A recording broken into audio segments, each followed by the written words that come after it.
अस्सलामु अलैकुम dear viewers. हमारा आज का टॉपिक है हद से असगर। ये एक सवाल है जो एक भाई ने पूछा है कि हद से असगर किसको कहते हैं। तो भाइयों और बहनों, हद से असगर यानी नापाकी की वो हालत जो पेशाब, पाखाना करने, हवा खारिज होने, जिस्म के किसी हिस्से से खून या पीप बहने या मुंह भर कर कै होने से या फिर इस्तिहाजा का खून आने से, टेक लगाकर सोने से, यानी इस तरह के कामों से पैदा होती है, इसे हद से असगर कहते हैं। हद से असगर से पाक होने का तरीका ये है कि वज़ू कर लिया जाए तो हद से असगर ख़त्म हो जाता है और इंसान पाक हो जाता है।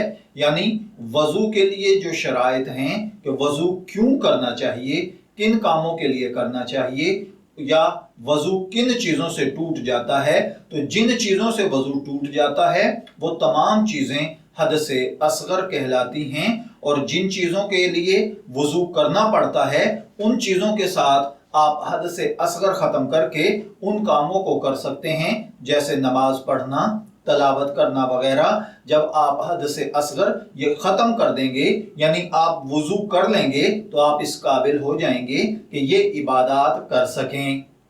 इसमें वज़ू के साथ भी हद से असगर ख़त्म हो जाता है, और अगर पानी मुयस्सर ना हो या पानी का इस्तेमाल आपके लिए शदीद तकलीफ दो हो, बीमारी के बढ़ने का ख़तरा हो और पाकी हासिल करना भी ज़रूरी हो, तो हद से असगर की हालत में आदमी नमाज नहीं पढ़ सकता, ना कुरान पाक को हाथ लगा सकता है।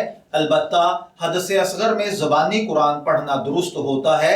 अगर पानी मुयस्सर ना हो तो आप तयम्मुम करके भी हद से असगर को ख़त्म कर सकते हैं, और वो तमाम इबादत जो आप वज़ू करके कर सकते हैं वही तयम्मुम करने के बाद भी की जा सकती हैं।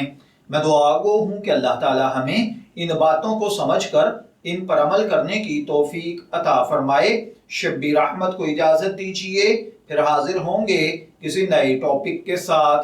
तब तक के लिए अल्लाह हाफिज़।